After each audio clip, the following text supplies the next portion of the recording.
بسم اللہ الرحمن الرحیم۔ السلام علیکم۔ ابوظہبی حکومت نے اعلان کیا ہے، 2-3 خبریں ہیں آپ کا سننا بہت ضروری ہے۔ ابوظہبی نے اعلان کیا ہے کہ جو لوگ بھی جاب کر رہے ہیں ان کو جو ہے وہ ہر 7 دن کے بعد جو ہے کئی ایسے ادارے ہیں جہاں پہ آپ کو ہر 7 دن کے بعد کرونا کا ٹیسٹ کروانا پڑے گا، اور وہ بھی بالکل فری۔ 26 دسمبر سے اس کو لاگو کر دیا جائے گا، 26 دسمبر سے۔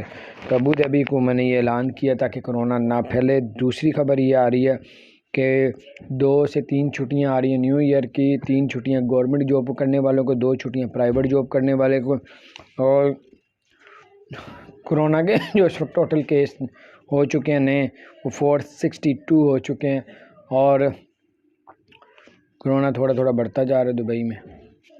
یہ تھی کچھ اپڈیٹس، میں نے کہا آپ کے ساتھ شیئر کروں، اپنے دوستوں کے ساتھ شیئر کریں، اور چینل کو سبسکرائب نہیں کیا جو سبسکرائب کر دیں۔ 10% سیلری بھی بڑھنے جا رہی ہے، تو اپنا خیال رکھیں، ہمارے چینل کو سبسکرائب کریں۔ السلام علیکم ورحمۃ اللہ۔